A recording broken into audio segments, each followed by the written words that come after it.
अस्सलाम वालेकुम नाज़रीन, उर्दू पॉइंट के लाइव स्टूडियो से programme sports roundup PSL special के साथ मैं हूं नादिया नज़ीर। नाज़रीन, ICC मीटिंग में भी भारत का रोना धोना शुरू हो गया। भारत ने ICC के इजलास में भी रोना धोना शुरू कर दिया है और इंग्लैंड में शेड्यूल वर्ल्ड कप में अपने प्लेयर्स की सिक्योरिटी पर ही खदशात जाहिर कर दिए। दुबई में ICC की चीफ एग्जीक्यूटिव्स कमेटी का इजलास शुरू हुआ। उसमें भारतीय क्रिकेट बोर्ड के चीफ एग्जीक्यूटिव राहुल जौहरी ने अपने खिलाड़ियों और दीगर ऑफिशियल्स की इंग्लैंड में शेड्यूल वर्ल्ड कप के मौके पर सिक्योरिटी के बारे में सवाल उठा दिया। उन्होंने 30 मई से शुरू होने वाले मेगा इवेंट में अपने प्लेयर्स, मैच ऑफिशियल्स और भारतीय शायकीन की सिक्योरिटी से मुतालिक खदशात जाहिर किए हैं। जौहरी ने साथ ही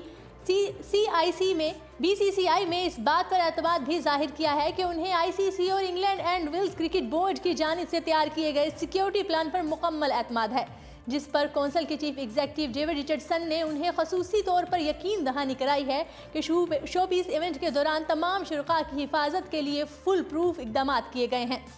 इस हवाले से उठाए गए खदशात को भी दूर किया जाएगा। वाज़ेह रहे कि सिक्योरिटी पर बहस चीफ एग्जीक्यूटिव कमेटी के इजलास एजेंडे का हिस्सा नहीं थी, मगर BCCI के इसरार पर इस बारे में बात की गई। दूसरी जानिब अपने मुल्क में बयानबाजी के बावजूद ही CCI की जानिब से पाकिस्तान के खिलाफ वर्ल्ड कप मैच के बाइकआउट पर कोई बात भी नहीं की गई।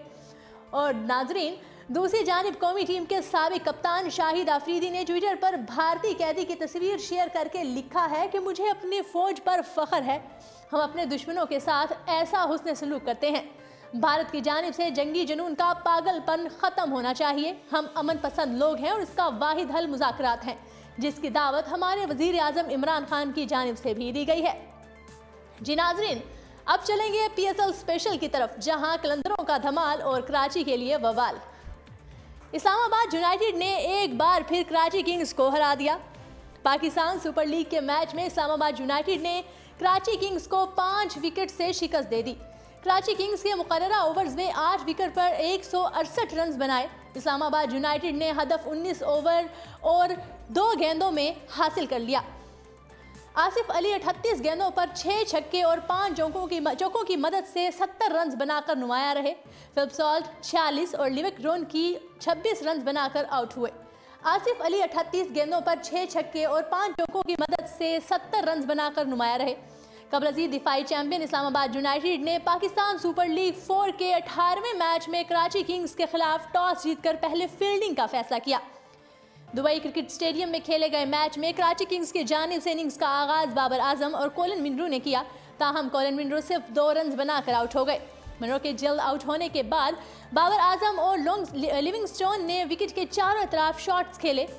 टीम का स्कोर 101 तक पहुंचाया और 78 रन की शानदार शराकत के बाद लिविंगस्टोन 56 रन बनाकर आउट हो गए।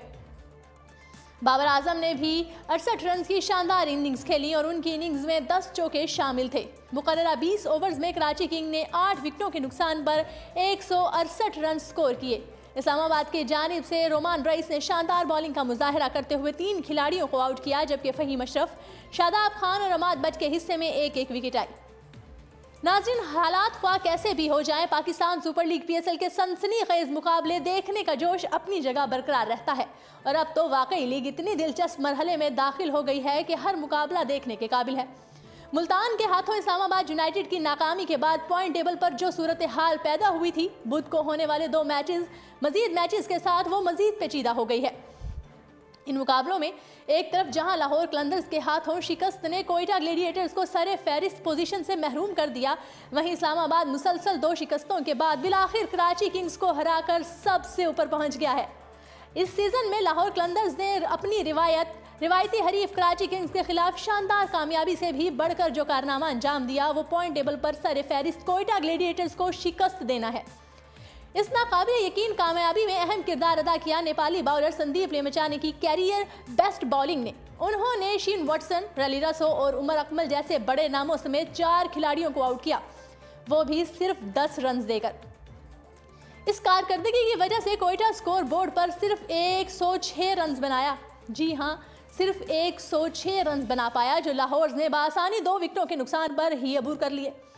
कलंदर्स के पास शाहीन आफरीदी और हारिस रऊफ जैसे उम्दा फास्ट बॉलर्स तो हैं ही, लेकिन यासिर शाह का साथ देने के लिए संदीप का मैदान अमल में कारकर्दगी दिखाना यकीनी तौर पर लाहौर के लिए बहुत नेक शगुन है और बाकी टीमों के लिए डरावना ख्वाब।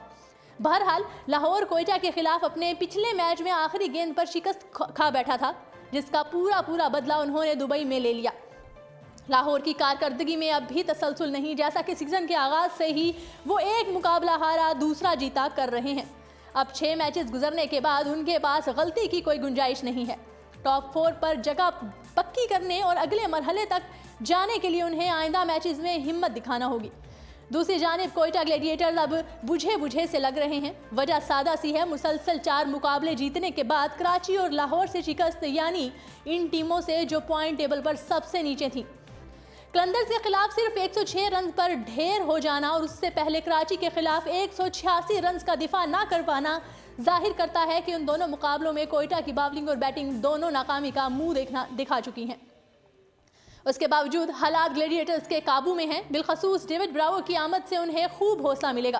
पहले 4 मुकाबलों में कामयाबी ने उन्हें जिस मकाम पर पहुंचा दिया, बाकी मांदा मुकाबलों के लिए उन्हें ज़्यादा परेशान होने की ज़रूरत नहीं है, जहां 2 से 3 फतुहात भी उन्हें किसी अहम पोजीशन पर पहुंचाने के लिए काफ़ी होंगी।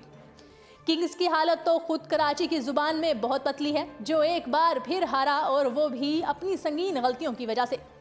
इस्लामाबाद जो यके बाद दीगरे हारता हुआ आया, वो कराची के खिलाफ मुकाबले में पूरी तरह हावी नजर आया। ऐसा नहीं है कि कराची ने अच्छा आगाज नहीं किया। 10वें ओवर के इख्तिताम पर सिर्फ 1 विकेट के नुकसान पर 100 रन तो ऐसी पोजीशन है जहां से सिर्फ वही हार सकता है जो खुद गलती करे, और कराची ने एक नहीं कई गलतियां की। लियाम लिविंगस्टन और बाबर आजम के 78 रन की शराकत के बाद जब इनिंग्स को अगले कैरियर गेयर में डालने की ज़रूरत थी, तब किंग्स ने गेयर की जगह हैंड ब्रेक लगा दिया। 11वें ओवर में 101 रन और इनिंग्स के बाकी आधे हिस्से में सिर्फ 67 रन का इजाफा, वो भी 7 विकेटों के नुकसान के साथ। बिलाशुबा इसमें इस्लामाबाद के बाउलर्स की उम्दा बाउलिंग का किरदार भी था, लेकिन फिर भी कराची को 169 रन का दिफा करना चाहिए था, और ख़ासकर ऐसी सूरत हाल में तो ज़रूर जब हरीफ के 7 ओवर में 47 रन पर 3 खिलाड़ी पवेलियन लौट चुके हों। यानी कराची को बैटिंग में भी एक बार बरतर पोजीशन मिली और फिर बाउलिंग करते हुए भी गालिब मकाम पर आया, लेकिन दोनों बार इस हैसियत को ज़ाया किया। दरअसल ये इस्लामाबाद के आसिफ अली की शानदार जारहाना इनिंग थी, जिसने कराची को मुकाबले की दौड़ से मुकम्मल तौर पर बाहर कर दिया। एक एंड से जहां फिलिप सॉल्ट ने 38 गेंदों पर 46 रन बनाए, वहीं आसिफ ने 38 गेंदें खेली और 70 रन बनाए, वो भी 5 चौकों और 6 छक्कों की मदद से, जिनमें से एक 9 बॉल पर लगाया गया था। जी हाँ, एक मरतबा फिर उस्मान शनवारी की 9 बॉल पर आसिफ ने मुकाबले को उस मकाम तक पहुँचाया जहाँ से इस्लामाबाद भी हार सकता था जब वो कराची वाली हरकतें करता, लेकिन हर कोई ऐसी फाश गलतियाँ नहीं करता। इसलिए इस्लामाबाद भी आखिरी ओवर में शादाब खान के छक्के के साथ जीत गया।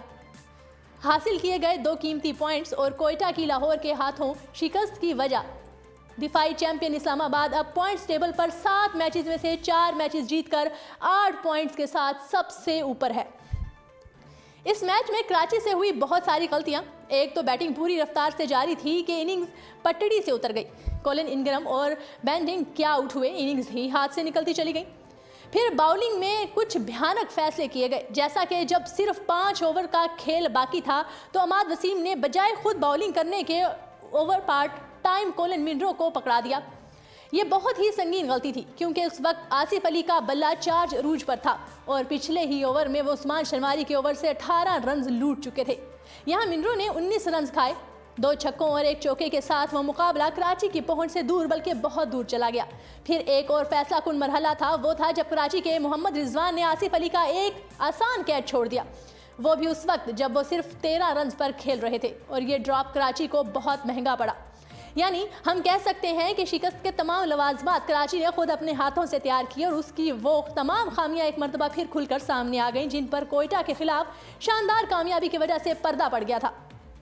इस वक्त टॉप पोजीशन के हसूल की जंग तो शायद इतनी सख्त ना हो जितनी कराची, मुल्तान और लाहौर की टॉप 4 में पहुंचने की तड़प देखने के काबिल होगी। इसलिए दम साध कर बैठे कि आगे बहुत ही दिलचस्प मुकाबले आने वाले हैं। नाजरीन, आज भी दुबई इंटरनेशनल स्टेडियम में 2 अहम मैचेस खेले जाएंगे। पहले मुल्तान सुल्तान्स और पेशावर ज़ल्मी, और दूसरे मैच में कराची किंग्स और लाहौर कलंदर्स का दिलचस्प टाकरा होगा। दुबई इंटरनेशनल स्टेडियम में मुल्तान सुल्तान और पेशावर ज़ल्मी का मुकाबला पाकिस्तानी वक्त के मुताबिक 4 बजे होगा, जबकि कराची किंग्स और लाहौर कलंदर्स की टीमें रात 9 बजे मद्दे मुकाबिल होंगी। मुल्तान सुल्तान 6 में से 2 मैचेस में कामयाब रहा है, जबकि पेशावर ज़ल्मी 5 में से 3 मैचेस में फातेह है। लाहौर कलंदर 6 में से 3 मैचेस जीत चुकी है, जबकि कराची किंग्स अब तक 6 में से 2 मैचेस में कामयाब हुई है। पॉइंट टेबल पर पेशावर ज़ल्मी 6 पॉइंट्स के साथ तीसरे नंबर पर है, लाहौर कलंदर 6 पॉइंट के साथ चौथे, मुल्तान सुल्तान 4 पॉइंट्स के साथ 5वें, जबकि कराची किंग्स 4 पॉइंट के साथ आखिरी यानी कि 6ठे नंबर पर मौजूद है। जी हाँ नाज़रीन, उर्दू पॉइंट के लाइव स्टूडियो से ये था प्रोग्राम PSL स्पेशल। स्पोर्ट्स की तमाम तर खबरें आप तक पहुंचाते रहेंगे। उर्दू पॉइंट के लाइव स्टूडियो में फिर होगी आपसे मुलाकात ठीक शाम रात 8:30 बजे। तब तक अपना बहुत सारा ख्याल रखिएगा। मुझे दीजिएगा इजाज़त। अल्लाह हाफिज़।